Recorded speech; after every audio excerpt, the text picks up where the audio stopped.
The US government is adding about $71,000 to the national debt every single second. Not every minute, every second. That's roughly $38 trillion in total, and it's growing faster than at any point in history. But the thing is, this isn't just some abstract government problem. It directly affects your mortgage rate, your wages, inflation, and your long-term financial future. And by the end of this video, you'll understand exactly why the debt keeps growing and why nobody in power seems able or willing to fix it. Let's start with what the debt actually is. Every year, the federal government spends more money than it collects in taxes, and that gap is called the deficit. To cover it, the government borrows, mostly by selling treasury bonds, which is just another word for debt, to investors, banks, and foreign governments. Every time it borrows money, the total debt goes up. Last year alone, the deficit was about $1.8 trillion. And that wasn't a crisis year or a recession. That was a normal year with a strong economy and low unemployment. The US hasn't run a budget surplus since 2001, which means we've been spending more than we take in for 2 decades straight. And over that time, the debt has grown from about $5.8 trillion to roughly $38 trillion. Now, where people get this wrong is by thinking that government debt works the same way that debt works for regular people. Because if you spend more money than you earn, you're in immediate trouble and you eventually have to pay it back the same way you would a credit card. But it's not exactly the same for the government. The government borrows money in its own currency. It can also print more of that currency, and it has tools that you don't have. So the debt doesn't function the same way that personal debt does, but, and this is the most important part, that doesn't mean it's consequence-free. The consequences just show up differently, and they show up in your life whether you're paying attention to them or not. So why doesn't anyone just fix this? Well, there are basically 3 major forces driving the debt higher, and none of them are going away. The first is demographics. Right now, about 1 in 6 Americans is over the age of 65. And within the next 15 years, that'll be closer to 1 in 5. Back in 1955, there were about 8.6 workers paying into Social Security for every retiree collecting benefits. Today, that number is closer to 2.8. That means that fewer workers are supporting more retirees, and the trend is going lower and lower. On top of that, Social Security's trust fund is projected to run out in 2034. And when that happens, the program will only be able to pay about 81% of promised benefits unless Congress steps in with more money printing, because if they don't, that means a roughly 19% cut for anybody who's retiring and who's counting on that income. The second force is healthcare. Medicare and Medicaid spending are projected to rise from about 5.8% of GDP today to roughly 8.1% by 2055. The US already spends more per person on healthcare than any other first world country, and Medicare's trust fund is projected to run out in 2033. Essentially the same problem and the same ticking clock as Social Security. And the third force is interest payments, which is where the debt really starts feeding on itself. In 2020, the government paid about $345 billion a year in interest on the debt. Last year, that number was roughly $981 billion, nearly triple in just 5 years. In fiscal year 2024, interest rates actually exceeded what the government spent on national defense and even on Medicare. And it's only projected to get worse. Over the next 10 years, the Congressional Budget Office estimates interest costs alone will total about $13.8 trillion. And within 30 years, interest is projected to become the single largest federal spending program. At that point, the debt isn't just growing, it's accelerating. Because the more you owe, the more interest you pay, and the more you have to borrow just to cover that interest. Now here's where it gets very frustrating, because everyone knows this is a problem. The Congressional Budget Office knows it, economists know it, the president knows it, and both political parties know it. So why doesn't anyone actually fix it? Because fixing it is political suicide.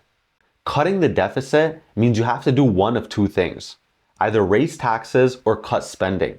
And both are deeply unpopular. Cut Social Security and voters punish you. Cut Medicare and the same thing happens. And if you raise taxes, nobody wants that either. So what do politicians do instead? They just spend.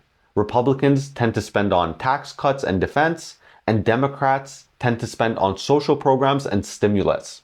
But neither side wants to be the one to tell voters that the party is over. And here's the real problem. The consequences of all of this, they don't show up immediately. There's no debt crisis next quarter. It builds slowly over decades, which means there's no political urgency to act now. A politician who actually fixes this problem, they don't get rewarded for it, they get punished.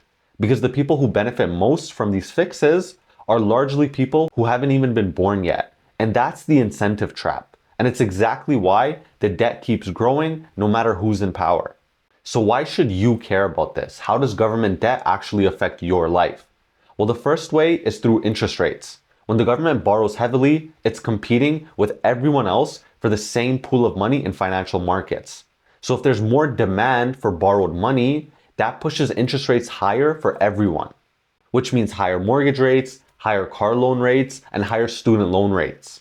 Estimates show that even a permanent 1% increase in the deficit can raise your mortgage interest costs by somewhere between $600 and $1,200 a year. That's real money coming out of your pocket simply because the government is borrowing more. The second impact is inflation. When the government spends more than it takes in and finances that gap by creating money or pressuring the central bank to keep rates low, you end up with more money chasing the same amount of goods. So what happens? Prices rise, purchasing power falls, and lower income households get hit the hardest because they spend a large share of their income on essentials like food and housing that don't have easy substitutes. And the third impact is wages. When government borrowing crowds out private investment, meaning businesses can't borrow as cheaply to expand, they invest less. And less investment leads to lower productivity growth. And that lower productivity growth means slower wage growth over time. The Congressional Budget Office has estimated that simply stabilizing the debt to GDP ratio would raise per capita real income by about $5,500 by 2054. That's money you'd effectively have in your pocket if the debt weren't growing the way it does. And finally, there's the generational burden. A child born today inherits more than $71,000 in federal debt. And by the time they turn 18, that number is projected to be around $180,000. They'll pay for it over their lifetime through higher taxes, lower wages, or reduced public services. This isn't hypothetical, it's the trend we're following right now. And one of the biggest problems with government debt is it feels abstract. It's just a number on a screen. $38 trillion doesn't mean anything to most people because no one has ever seen that kind of money or can even imagine that much money. So it doesn't really feel real, but the effects are real. They just show up quietly. A little more interest on your mortgage, a little less purchasing power at the grocery store, a little slower wage growth at work. Nobody points at these things and says, that's the national debt affecting my life. They just feel like the economy is different than it used to be. And that's exactly why it's so easy to ignore politically. The pain is spread out, it's invisible, and it doesn't feel like one clear problem. It just feels like everything is getting tighter. And on top of that, people assume that the government works like a household. Like they just need to balance the budget. But the government has tools households don't. It can print currency, borrow in its own currency, and can inflate its way out of debt to a certain degree. That doesn't mean the debt is harmless. It just means the consequences are slower and more subtle than people expect. And by the time they become obvious, they're very hard to reverse.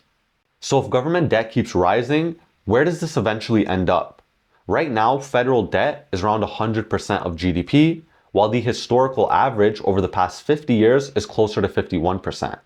If nothing changes, the Congressional Budget Office projects that debt will reach 200% of GDP by 2047. Economists at the Penn Wharton budget model estimate that the US has roughly 20 years before the government's fiscal space becomes severely constrained. Basically, what that means is that beyond that point, even large tax cuts or spending cuts wouldn't be enough to stabilize the situation without major disruption. That outcome isn't guaranteed, but it is the trajectory if the structural imbalance isn't addressed. And if investors ever start to lose confidence in the US fiscal stability, if they begin demanding higher rates to lend to the government, that would mean that interest rates across the entire economy would rise. And that means higher inflation pressure, higher borrowing costs for households and businesses, and potential losses for pension funds, banks, and insurance companies that hold large amounts of treasury bonds. So that's the long-term risk. It doesn't have to happen tomorrow, but that's the direction we're going in. So what can you do to stop all of this? Honestly, not much. But the point of the video is that once you understand how government debt really works and how it quietly filters into your everyday life, it changes how you think about money. It changes how you think about inflation, interest rates, and why the economy feels different than it used to. This is why people who understand these dynamics start thinking differently about how they position themselves financially. Not because the system is fair, but because understanding the system lets you navigate it more intelligently. You can't control what the government does, but you can understand why it does it and make financial decisions based on reality instead of assumptions. And that awareness is more valuable than most people realize.